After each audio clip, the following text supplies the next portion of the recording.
வணக்கம் நேர்களே. 5 மாநில தேர்தல் முடிவுகள் வெளியாயிருக்கு. தமிழக முதலமைச்சராக போற தாவேகாவினுடைய தலைவர் விஜய் 108 இடத்த பிடிச்சிருக்காங்க. ஸோ இதெல்லாம் சொல்லக்கூடிய செய்தி என்ன? Assam, Kerala, Pondicherry, Tamil Nadu and west Bengal.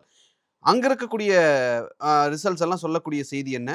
Democracy அப்படின்ற ஒரு விஷயத்த நோக்கி தான் இன்னுமே இந்த ரிசல்ட்ஸ் எல்லாம் பயணப்படுதா? ஆனந்த் சார்ட்ட பேசலாம் வாங்க. வணக்கம் சார். சார், முதல்ல தமிழ்நாடு. தமிழக வெற்றிக் கழகம் 108 சீட்ஸ் ஜெயிக்கும் அப்படின்னு நீங்க நினைச்சீங்களா? உங்ககிட்ட சொன்னவங்க இருக்காங்களா? என்கிட்ட ஃபர்ஸ்ட் நான் நினைக்கல. ம். அதை முதல்ல உண்மையை நீங்க ஒத்துக்கணும். நான் எதிர்பார்த்த சீட்ஸ் எவ்வளோ? ஃபர்ஸ்ட் நான் ஒரு 3 மாசத்துக்கு முன்னாடி ஓட் பர்சன்டேஜ் வரும், 15 to 20% ஓட்டு வரும்னு நினச்சேன். ம். அட் நோ டைம் அது 34 ஆகும்னு நான் நினைக்கல. 35 சார். 35 34.97 something. 34.97 ஆகும்னு நான் நினைக்கல. நான் இன்ஃபேக்ட் இது மேஜிக் நம்பர் 21, 22 அது Correct. கிட்ட வரும்னு நினச்சேன். ஏன் அது மேஜிக் நம்பர்னா 21% தான் சீட்டாக கன்வெர்ட் ஆகும். ம். அது 23, 24 வரைக்கும் போகும் ம். அப்படின்னு நினச்சது தான் உண்மை. இது பட் ஆஸ் கேம்பெயினிங் ஸ்டார்டட், என்கிட்ட மீடியாலேருந்து நிறைய பேர் பேசிகிட்டு இருந்தாங்க. அந்த மீடியாலேருந்து பேசினவங்க வெளியில் ஓப்பனாக பேச முடியாட்டாலும் என்கிட்ட சொன்னது 60-70 சீட்டு வந்துடும். நீ 60-70 சீட்டு நிச்சயமாக வந்துடும், அப்படி 60 டெஃபினட்டு, 60க்கு மேலே தான் அப்படின்னாங்க. 60 வரும் அப்படிங்கிறது தான் அவங்களோட கணிப்பாக இருந்தது. யாருமே என்கிட்ட 108 வரும்னு நினைக்கல. என்கிட்ட விஜய் ஆட்சி ஃபார்ம் பண்ணுவான்னு 6 மாதத்துக்கு முன்னாடி ஒருத்தர் சொன்னது பெருமாள் மணி. அது என்கிட்ட நான் டிஸ்மிஸ் பண்ணிட்டேன். ஆனால் அவர் சொல்லிட்டார். ஊர் ஃபுல்லாக அவரை தான் பேசுகிறாங்க. அவர் வரப்போகிறாருன்னு சொன்னது Perumal Mani. I have to concede. Perumal Mani சொல்லிட்டாரு.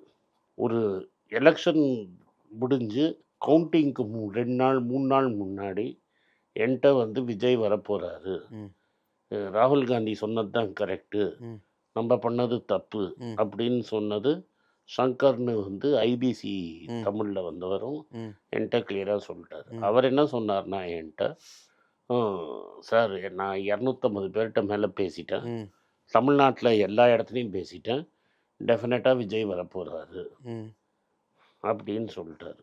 நான் never expected this kind of 100 தாண்டும் அப்படின்னு. நான் 30-40 தான் இருந்தேன். பட் இது பல பெரிய பெரிய லீடர்ஸ் எல்லாம் சிங்க் பண்ணிடுச்சு, ஸ்டாலினியே சிங்க் பண்ணிடுச்சு. ஸோ தட் நான் எக்ஸ்பெக்ட் பண்ணேன். அது உண்மையான ஒப்பீனியன். I didn't expect. அதே மாதிரி நியூஸ் மினிட் ஷபீர் இருக்கார்ல, அவர் என்கிட்ட ரெகுலராக சொல்லிட்டு இருந்தது, ஓட் ஷேர் சொல்லிட்டு இருந்தார். அண்ட் அவர் தான் first person to tell me. Perumal Mani முதல்ல 8 மாதத்துக்கு முன்னாடியே சொன்னார், 6-7 மாதம் முன்னாடியே நம்மகிட்ட நேரம் தான் பேச சொன்னார். அதுக்கப்புறம் அவர் பேசல. அப்போ ஆச்சரியமா இருந்தது அவர் சொல்லும்போது. ஆச்சரியமா சொல்றீங்க சார் அப்படின்னு கேட்டோம். அதுக்கப்புறம் அவரோட நம்ம ப்ரோக்ராம் பண்ணதுனால அவர்கிட்ட நம்மளுக்கு டச் விட்டு போச்சு. பட் நேற்று கூப்பிட்டு அவரை கங்க்ராச்சுலேட் பண்ணேன். தி பர்சன் என்கிட்ட அடித்து சொன்னது ஆஃப்டர் பெருமாள் மணி பிஃபோர் சங்கர் சொன்னது நியூஸ் மினிட் ஷபீர். அவரும் எனக்கு ரொம்ப க்ளோஸ் ஃப்ரெண்டு. ஷபீர் என்கிட்ட சொன்னது என்னன்னா, சார் அவர் 20 என்றைக்கோ தாண்டிட்டார் சார், 25+ இருக்காது பர்சன்டேஜ். ஆமாம், லேண்ட்ஸ்லைட் கூட வரும். வேர்டு யூஸ் பண்ணது லேண்ட்ஸ்லைட் வரும் அப்படின்னாரு. உங்களுக்கு இங்கே லோக்கல் மீடியாவில் சொல்ல மாட்டாங்க, landslide is definitely coming, I have no axe to grind. Okay. So these are the people who told me. Perumal Mani 6 மாதத்துக்கு முன்னாடியே I was very surprise, but I have to give it to him. And Shabbir, then of course Shankar. இவங்க 3 பேர் தான் என்கிட்ட clear நம்பர்ஸோட சொன்னது. இவங்க 3 பேர் தான். Okay sir. இதில் இன்னொன்று விட்டுட்டீங்க. நம்ம சுதேசி மித்ரனில் வீடியோஸ் எல்லாம் எடுத்து போட்டோம், அதுலேயும் தாவைக்காக அது. But I thought it was fun. சுதேச மித்ரமில் நீங்கள் போட்டும்போது but it prove to be true. Yes. But நான் ஏன் அதை சீரியஸாக எடுத்துக்கலன்னா, அது வெறும் மெட்ராஸில் நம்ம ரேண்டமாக எடுத்தோம். கரெக்ட். நம்ம but it turn to be true that மெட்ராஸில் கம்ப்ளீட்டாக ஸ்வீப் ஆகிடுச்சு. அப்போது நம்ம இங்கே சுற்றி ட்ரிப்ளிகேன், டி நகர், வேளச்சேரி இந்த மாதிரி இடங்கள்லாம் எடுத்தோம் சார். ஸோ எடுக்கும்போது எல்லா பக்கம் டிவிகேன்னு வந்தப்போ நான் எடிட்டர்ஸ்ட்டு கூட கேட்டுட்டு இருந்தேன், ஏய் டிவிகே இருக்கிறத எடுத்து வச்சுட்டு இடையில வச்சுக்கிட்டு இருக்கீங்களா அப்படின்னு கூட கேட்டேன். பட் நம்பர்ஸ் பார்க்கும்போது தான் நாம் எடுத்தது ஓகே கரெக்ட் தான் அப்படின்ற ஒரு thought. 100% was correct. Okay sir, fine. இப்போ டிஎம்கேவோட தோல்விக்கு என்ன காரணம்னு நீங்க நினைக்கிறீங்க sir? Very hard to point fingers. இது வந்து 1967 நான் பிறந்த வருஷத்த நடந்த ஈவெண்ட் மாதிரி தான் நான் ம். அதை பார்க்குறேன். ம். ஒரு பெரிய Teutonic shift. Tectonic shift. Tectonic shift. ஒரு ஐடியாலஜியே வந்து புஷ் பண்ணி ஐடியாலஜியே இல்லாத பார்ட்டி ஒன்று திரும்பி வந்துருச்சு. ம். In fact I would consider ADMK ideology இல்லாத பார்ட்டி. ம். அண்ட் திஸ் இஸ் ஆல்சோ இன்னும் ஐடியாலஜி இல்லாத பார்ட்டி. ஐடியாலஜி இல்லாத பார்ட்டின்னு எப்படி சார் சொல்லுவீங்க? இவங்களோட ஐடியாலஜிலிருந்து கொஞ்சம் கோர் டிஃபர் ஆகுது, அவ்வளோதானே? பஸ் சார், திமுகவுக்கு அதிமுகவுக்கு என்ன டிஃபரன்ஸ் சார்? எம்ஜிஆர் பிடிக்காது, கருணாநிதியே பிடிக்காது. இதை தவிர மற்றவங்களுக்கு அவங்களுக்கு இல்லை இல்லை, நான் will tell you what is the subtle difference. ம். திமுகவுக்கும் அதிமுகவுக்கும் சட்டில் டிஃப்ரென்ஸ் என்னன்னா, ம். அதிமுக ஓப்பனாக கடவுளை வழிபடுறாங்க. வழிபடுவாங்க. ம். கலைஞர் இருந்த வரைக்கும் இவங்க ஏத்திஸ்ட். ம். ஸ்டாலின் சாரும் ஏத்திசம் தான் ப்ரமோட் பண்ணிட்டு இருந்தாரு. இவங்கெல்லாம் கடவுள் நம்பிக்கை இருக்கிறவங்க தான். ஏடிஎம்கே. எம்ஜிஆர் வந்து கொல்லூருக்கு போவார். ம். எம்ஜிஆர் கொல்லூருக்கு நிறைய டொனேட்டும் பண்ணியிருக்காரு. ஜெயலலிதா ஓப்பனாக யாகம் பூஜை எல்லாம் பண்ணுவாங்க. ஒன்று, அது வந்து ஒரு ட்ரமாட்டிக் ஷிஃப்ட். ம். கடவுளே இல்லைன்னு சொல்கிற ஒரு கட்சிக்கும் கடவுள் இருக்காருன்னு சொல்கிற கட்சிக்கும் ஒரு ரொம்ப பெரிய டிஃப்ரென்ஸ். ம். ரெண்டாவது, டிஎம்கே வந்து மோர் டெமோக்ராட்டிக் மாடல். டெமோக்ராட்டிக் மாடல்னால் டிஎம்கே எப்படின்னா, அந்தந்த இடத்துல எம்ஜிஆர், நான் கலைஞர் டைம் சொல்கிறேன்னா, ம். ஒரு ஊர்லேயும் ஒரு சிறுமன்னர் மாதிரி ஒருத்தர் இருப்பார். ம். அவர் தான் அந்த ஏரியாவே டிசைட் பண்ணுவார். ம். அவருக்கு டிஸ்ட்ரிக்ட் செக்ரட்டரி ஏதோ ஒரு பதவி கொடுப்பாங்க. இப்போ ஏவா வேலு ஃபார் திருவண்ணாமலை, கேஎன் நேரு, இது மாதிரி இப்போ இருக்கிற எக்ஸாம்பிள் நான் சொல்கிறேன். பட் இதில் என்ன ஆயிடுச்சுன்னா, இப்போ இருக்கிற திமுகவில் இவங்க வந்த இம்பார்ட்டண்ட் ஆள் ஏவா வேலுவாக இருக்கட்டும், இல்லை நம்ம சேகர் பாபு சாராக இருக்கட்டும், இல்லை செந்தில் பாலாஜியாக இருக்கட்டும், இவங்கெல்லாம் ஏடிஎம்கேலன்னு வந்தவங்க. இந்த குர்னல் முன்னெல்லாம் கலைஞர் டைமில் எப்படி ஆப்ரேட் பண்ணுவாங்கன்னா, லோக்கல்லையே அவங்க பணத்தை கலெக்ட் பண்ணி லோக்கல்லையே செலவு பண்ணுவாங்க. அதனால தான் திருச்சியிலேயே இன்றைக்கி ஒரு அறிவாலயம்லாம் இருக்குது. எல்லா இடத்துலையும் டீசென்ட்ரலைஸ்டாக டிஎம்கே ப்ராப்பர்ட்டி இருக்குது. இதுக்கு முன்னாடி காங்கிரஸுக்கு தான் அது மாதிரி ப்ராப்பர்ட்டி இருந்தது. இந்த டீசென்ட்ரலைஸ் சிஸ்டமை அவங்க வச்சுருந்தாங்க. வேறஸ் ஏடிஎம்கே வந்து சென்ட்ரலைஸ் சிஸ்டம். எல்லாமே ஜெயலலிதா தான் முடிவு. இன்ஃபேக்ட் ஜெயலலிதா லாஸ்ட்டில் ஒரு ஆர்டர் கூட போட்டிருந்தாங்க, போஸ்டரில் யார் ஃபோட்டோவும் வரக்கூடாது. இதர் அவங்க ஃபோட்டோ வரலாம், ஸ்டாம்ப் சைஸில் எம்ஜிஆர், அண்ணா என்ற பெரியார் ஃபோட்டோ இருக்கணும். ஸோ உங்களுக்கு வந்து அந்த காலத்தில் உங்களுக்கு ஏடிஎம்கே மினிஸ்டர் முந்தியே தெரியாது. கலைஞர் அது மாதிரிலாம் கிடையாது. It is a big difference between the two. And ADMK வந்து ஒரு திமுக எதிர்ப்பு லீடர்ஷிப் தலைமை. Yes, okay. இதுதான் பார்ட்டி. அங்கே அப்படி கிடையாது. ரைட். இப்போ திமுகவுடைய தோல்வி அப்படிங்கிறத தாண்டி தமிழக முதல்வராக இருந்த மு.க. ஸ்டாலின் அவர்களே தோல்வி அப்படின்ற ஒரு விஷயம். சரி, திமுக தோல்விக்கு பல காரணம் இருந்தது. அதை we can know. அதான் எனக்கு இதெல்லாம் போஸ்ட் எலெக்ஷன் தெரியுது. பட் ஸ்டாலின் சார் தனியாக தோப்பாரான்னு நினச்சேன்னா நான் நினைக்கல. யாருமே அதை சொல்லல. குளத்தூரில் ரொம்ப நல்லா செஞ்சுருக்கிறார். என்கிட்ட ஒர்க் பண்ணுறவங்க நிறைய பேர் குளத்தூர்லேருந்து வராங்க.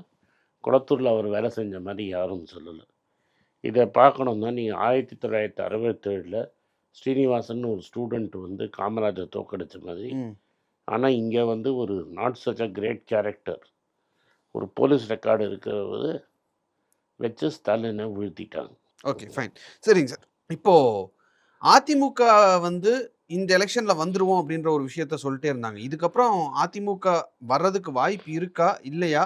இல்லை இந்த எலெக்ஷனோட அதிமுக அது முடிஞ்சிருதுன்னு நீங்கள் நினைக்கிறீங்களா? சார், நான் அப்படி நினைக்கிறேன். முன்னாடி நீங்கள் அதிமுக எது மாதிரி பார்ட்டின்னு பார்க்கணும். அதிமுக வந்து தென் தமிழ்நாட்டிலேருந்தும் வெஸ்டர்ன் தமிழ்நாட்டிலையும் இருக்கிற பார்ட்டி. இதுதான் ப்ரிடாமினன்ட். ஒரே ஒரு வாட்டி தான் ஜெயலலிதா டைமில் 7 சீட்டு சென்னையில் ஜெயிச்சாங்க. ஸோ இது வந்து premierly western and southern Tamil Nadu party. With மற்ற இடத்துல தான் ஆள் இருந்தாங்க. வித் 5 கம்யூனிட்டி இருக்குது தமிழ்நாட்டில். 2 மேஜர் கம்யூனிட்டியோட பேக்கிங் இருந்தது அவங்களுக்கு. அது மேலே ஒரு மைனாரிட்டி கேஸ்ட் லீடர் வந்து ஃபாசிஸ்ட் மாதிரி ரூல் பண்ணுவாங்க. அது ஜெயலலிதா. அதுக்கு முன்னாடி எம்ஜிஆர். தலைமை தான் எல்லாமே டிசைட் பண்ணணும். தலைமை சொன்னால் நம்ம கேட்கணும். அப்படி தான் ஆட்சி இருந்தது. அதில் வந்து அப்படி தான் அரசியல் பண்ணிட்டு இருந்தாங்க. Edappadi was never a leader. ம். அது மாதிரி கான்ஃபிடென்ஸ் அவர் கொடுக்கல. ம். He was one among equals. 2வது அவர் பிஜேபிக்கு அடிமை மாதிரி போயிட்டார். தமிழ்நாட்டில் வந்து ஒரு ஆன்டி மக்கள் வெரி ரிலீஜியஸாக இருந்தாலும் ஒரு பர்டிகுலர் ரிலிஜனை வச்சு செப்பரேட் பண்ணுறவங்கள மக்கள் ஓட்டு போட மாட்டாங்க. அது நடக்கலை. அதே ஓகே. மாதிரி நீங்கள் ஜாதி கட்சினா உங்கள் ஏரியாவில் இன்ஃப்ளூயன்ஸ் இருக்கலாம். பேன் தமிழ்நாடு நீங்கள் வர முடியாது. ம். மாற்றம் முன்னேற்றம் அன்புமணின்னு ஒன்று ட்ரை பண்ணார். அது மேசிவ் ஃபெயிலியர் ஆச்சு. ம். ம். அவர் ஒரு சென்ட்ரல் வன்னியர் பார்ட்டியாக தான் அவர் இருந்தார். அதுக்கு முன்னாடி அவங்க அப்பாவுக்கு முன்னாடி டைலர்ஸ் பார்ட்டின்னு ஒன்று இருந்தது. ம். அது காங்கிரஸோட மர்ஜ் ஆயிடுச்சு. ம். ஸோ அந்த வன்னியர் பார்ட்டி தான் அவர். ஸோ ஒரு பேன் தமிழ்நாடு ஃபோர்ஸாக இனிமேல் ஏடிஎம்கே இருக்குமா அப்படின்னா இருக்காது. ஓகே. ஏன்னா I don't know about the future. But ஆனால் இது வந்து பேன் தமிழ்நாடு பார்ட்டியாக இருக்காது. ஏன்னா ஃபஸ்ட் அண்ட் ஃபார்மோஸ்ட் என்ன ஆயிடுச்சுன்னா அவங்களுக்கு வந்து சதர்ன் தமிழ்நாட்டில் இருந்த பேஸ் எல்லாம் போயிடுச்சு. ம். அடுத்தது வெஸ்டர்ன் தமிழ்நாட்டில் போன வாட்டி 50 சீட்டுக்கு மேலே ஜெயிச்சார். அங்கேயும் இந்த வாட்டி 20 சீட் தான் ஜெயிச்சிருக்காரு. அவர் மெயினாக ஜெயிச்சது பாமக ஓட் ட்ரான்ஸ்ஃபர் ஆன நார்த் சென்ட்ரல் தமிழ்நாட்டில் மட்டும்தான் அவர் ஜெயிச்சிருக்காரு. ஸோ அதனால் ஃப்யூச்சர் எப்படி இருக்குன்னு தெரியாது. விஜய் கன்சாலிடேட் பண்ணி கரெக்டாக மூவ் பண்ணார்னா டெஃபினட்டாக ஏடிஎம்கேயோட ஓட் பேஸ் அவர் எடுத்துருவார். சார், இப்போ ஒரு ஹங் அசெம்பிளி வர்றதுக்கு வாய்ப்பு இருக்கா? ஏன்னா 108, 59, 47, அதாவது டிவிகே, டிஎம்கே, ஏடிஎம்கே. ஹங் அசம்பிளி வரத்துக்கு வாய்ப்பு இருக்கு. அதில் வந்துருச்சு ரைட்டா. ஸோ 108ங்கிறத சொல்லாதீங்க. ஒரு சீட்டை அவர் விட்டு கொடுக்கணும். ம். ஸோ 107. ம். அப்போ 233 107 இருக்குது. இன்னும் அவருக்கு 11 சீட்டு தேவை. 10 10 சீட்டு. 10 சீட்டு தேவை. அந்த 10 சீட்டு ஸ்மாலர் பார்ட்டிஸ் டெஃபினட்டாக கொடுப்பாங்க. ம். இப்போதைக்கு அவர் கவர்மெண்ட் ஃபார்ம் பண்ணுவார். ஓகே. அவரும் புத்திசாலி மாதிரி அரவிந்த் கெஜ்ரிவால் மாதிரி 6 மாதத்தில் பார்ட்டியை டிசால்வ் பண்ணிட்டாருன்னா ம். அசம்பிளியை டிசால்வ் பண்ணிட்டு திரும்பி எலெக்ஷன் கூப்பிட்டாருன்னா நல்ல மெஜாரிட்டியில் திரும்பி வருவார்னு நான் நினைக்கிறேன். ஸோ அப்போ இன்னொரு 6 மாசத்துல மறுபடியும் ஒரு எலெக்ஷன் இது வர்றதுக்கு வாய்ப்பு இருக்கு. என்னோட ஃபீலிங். நடக்கிறத வச்சு நீங்க சொல்றீங்க. என்னோட ஃபீலிங்கை நான் சொல்கிறேன். ம். But it is quite possible. அவர் 5-6 பேர் ஒரு 3-4 பார்ட்டியை வச்சு அவரே ஆட்சியை நடத்துறதுக்கு கூடியதுக்கும் பாசிபிலிட்டி. Okay sir. இப்போ ஒரு 3-4 பார்ட்டி வந்து சப்போர்ட் பண்றாங்க அப்படின்னு நம்ம வச்சுப்போம். ம். அந்த ஏன்னா இப்போ இவர் இப்பதான் ஃபர்ஸ்ட் டைம் வந்திருக்காரு. இதுல இருக்கக்கூடிய நெளிவு சுழிவுகள் தான் தெரியறது அப்படின்றது ஒரு விஷயம் இருக்கு. அவங்க அதாவது ஆல்ரெடி எக்ஸ்பீரியன்ஸ்டு பார்ட்டி வந்து இதை செய்யுங்க தம்பி, இதை பண்ணுங்க தம்பி இல்லை, அப்படின்னா. அவர்கிட்ட செங்கோட்டையன் இருக்காரு. ம். 2-3 ஐஆர்எஸ் பசங்கள்லாம் இருக்காங்க. ம். அண்ட் அதுக்கப்புறம் சிஸ்டம் டேக் ஓவர் பண்ணிடும். ம். ஸோ இதெல்லாம் ஒன்றும் நடக்காது. So it will be government, IAS will run the government. ம். அதெல்லாம் நடக்கும். அவருக்கு போடுங்கிற 4 ஸ்கீமுக்கு அவர் பைசா கொடுத்துப்பார். Okay, fine. Okay sir. So இப்போ வந்து ஒரு ஒரு எட்ஜில் இப்போ நிற்கிறோம். இன்னும் கன்ஃபர்மேஷன் எதுவும் வரல. இதில் என்ன நடக்கும், யார் யார் இந்த பக்கம் சப்போர்ட் பண்ணுவாங்கன்றது வந்து ஒரு பெரிய கேள்வியாகவே இருக்கு. இன்னைக்கு இருக்குது அது. பட் என்னை பொறுத்த வரைக்கும் காங்கிரஸ் கட்சி டெஃபினட்டாக வந்து கன்சிடர் பண்ணுவாங்கன்னு நான் நினைக்கிறேன். ஏன்னா அவங்களோட எங்களோட லீடர்ஸ் வந்து சொல்லியிருக்கிறது 2 member of parliament at any cost பிஜேபியை உள்ளே விடக்கூடாதுன்னு. பிஜேபிக்கு it was a very bad election. ஊட்டியில் ஒரு சீட் மட்டும் 890 சீட்டில் ஓட்டில் ஏதோ ஜெயிச்சிருக்கிறாங்க. அதை தவிர பெருசாக ஒன்றும் அவங்க ஜெயிக்கலை. அவங்களோட பெரிய லீடர்லாம் எலெக்ஷன் தோத்துட்டாங்க. காங்கிரஸ் எங்களை பொறுத்த வரைக்கும் நாங்கள் வந்து கன்னியாகுமரியில் எங்கள் ட்ரெடிஷ்னல் பேஸ்டியன் ஆஃப் கன்னியாகுமரியில் எங்களோட 3 சீட்டை ரீட்டைன் பண்ணியிருக்கோம் with reduce margins, Vijay being number 2. So we have manage to survive. எங்களோட வச்சுட்டு நாங்கள் சர்வைவ் ஆகிட்டோம். ஸோ வெதர் இவர் ராகுல்கிட்ட கேட்டு ராகுல் கொடுக்குறாரான்னு தெரியாது. But possibility is there. அதே மாதிரி கம்யூனிஸ்டும் possibility is there. Though they have said no as of no. இவர் போய் கம்யூனிஸ்ட் கேட்டாரான்னு தெரியாது. விஜயகாந்துக்கும் எஸ்ஏ சந்திரசேகருக்குமே நல்ல ரிலேஷன்ஷிப் இருந்து ரொம்பவே ஒரு ப்ராப்பர்ட்டியை அவர் வந்து நன்றிக்காக தட் இஸ் விஜயகாந்த் பக்கத்துலேயே அவங்கள்ட்ட ஒரு ப்ராப்பர்ட்டி இருந்தது. விஜயை இன்ட்ரடியூஸ் பண்ணுறதுக்கு விஜயகாந்த் ஒரு படத்தில் நடித்தார். அதான் அதுக்காக அந்த ப்ராப்பர்ட்டியை கிஃப்டாகவே சந்திரசேகர் கொடுத்ததா ஒரு வரலாறு உண்டு. திங்க் செந்தூர பாண்டின்னு ஒரு படம். ஆமாம். ஸோ அதில் வந்து டெஃபினட்டாக வந்து பிரேமலதாவுக்கு ஒரு இம்பார்ட்டன்ட் போஸ்ட் கொடுத்தாங்கன்னா பிரேமலதா போயிடுவாங்க. காங்கிரஸ் போயிடுச்சுன்னா 6 போயிடுச்சு. இன்னும் 4 பேர் தான் கம்யூனிஸ்ட் இருக்காங்க, ஐயுஎம்எல் இருக்காங்க, டிடிகே ஒரு டிடிவியோட பார்ட்டி இல்லை அது. ம். அவர் வாங்கின சிம்பிள் டிடிவியாக இருந்தாலும் அந்த ஆள் தான் மொத்தம் ஜெயிச்சிருக்காரு. அவரும் டிஆர்பி ராஜாவை தோக்கடிச்சிருக்காரு. He may also shift.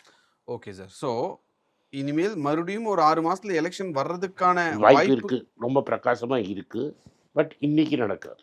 Okay. But எந்த ப்ராப்ளமும் இல்ல. இந்த கூட்டணி எல்லாம் கரெக்ட்டா அமைஞ்சிருச்சு அப்படின்னா, அந்த எலெக்ஷன் வர்றதுக்கான வாய்ப்புகளும் இல்லை. அதுக்கப்புறம் அவர் ஹவு கம்ஃபர்டபிள் ஹீ இஸ்ங்கிறது அத பேஸ் பண்ணி. If he is not comfortable election call for பண்ணுவாங்க. ஆமாம். அவரை டெய்லி ஏதாவது கேட்டுகிட்டே இருந்து நோண்டிகிட்டே இருந்தாங்கன்னா definitely he'll call for election. Okay sir. Fine. Thank you sir. So இது இன்னும் அடுத்தடுத்த நாட்கள்ல எப்படி நகரும் அப்படின்றத பொறுத்திருந்து தான் பார்க்கணும். Will discuss about it. But இது வந்து ஒரு எனக்கு சர்ப்ரைசிங் ரிசல்ட்டு. தமிழ்நாடு இது மாதிரி ஓட்டு போடணும்னு நான் எதிர்பார்க்குறேன். நன்றி சார். நன்றி. எல்லாருக்கும் வணக்கம். குழந்தைங்களுக்காக ஃபைனான்ஷியல் லிட்ரஸி மணி ஃபார் நத்திங்னு 2வது பார்ட்டு. அண்ட் இதில் வந்து செக் எழுதுறது எப்படி, டெபாசிட் ஸ்லிப் எழுதுறது எப்படி, பணம் எப்படி வந்தது, பார்ட்டர்லேருந்து டிமானிட்டைசேஷன் வரைக்கும் எல்லாத்தையும் கவர் பண்ணியிருக்கோம். உங்கள் குழந்தைங்க அப் டு ஏஜ் 10, 12க்கு ரொம்ப யூஸ்ஃபுல்லாக இருக்கும். இந்த புக் இப்போதைக்கு ஒரு ஸ்பெஷல் ப்ரைஸில் 450 ரூபாய்க்கு கொடுக்குறோம். இதை யூஸ் பண்ணிக்கங்க. நன்றி, வணக்கம். moneypage.com வெப்சைட்டை சப்ஸ்கிரைப் பண்ணுங்கள். ஒரு வாரத்துக்கு 4 ப்ரீமியம் ஆர்டிக்கலும் ஃப்ரீ ஆர்டிகல்ஸ் ஒரு 10லேருந்து 15 நாங்கள் போடுறோம். இது சப்ஸ்கிரிப்ஷன் ஒரு மாதத்துக்கு 99 ரூபா தான். நீங்கள் சொல்கிற கான்செப்ட்ஸை கிரேட்டாக எக்ஸ்பேண்ட் பண்ணி போடுறோம். நீங்கள் படித்தீங்கன்னா உங்களுக்கு யூஸ்ஃபுல்லாக இருக்கும். நன்றி, வணக்கம். வணக்கம். குழந்தைங்களுக்காக ஒரு புஸ்தகம் லான்ச் பண்ணோம். அது ரொம்ப சக்ஸஸ்ஃபுல்லாக இருக்குது. யாருக்கெல்லாம் அந்த புஸ்தகம் போகணுமோ எங்கள் டீமுக்கு கான்டாக்ட் பண்ணுங்கள். கீழே இருக்கிற நம்பர்லேயும் வெப்சைட்லேயும் கான்டாக்ட் பண்ணிங்கன்னா உங்களுக்கு அந்த புஸ்தகத்தை நீங்கள் வாங்கிக்கலாம். மற்ற எங்கள் புஸ்தகமும் அவைலபிள். எங்கள் வெப்சைட் மூலமாகவும் வாங்கலாம். கீழே இருக்கிற வாட்ஸ்அப் நம்பர்லேயும் மெசேஜ் அனுப்பலாம். நன்றி, வணக்கம்.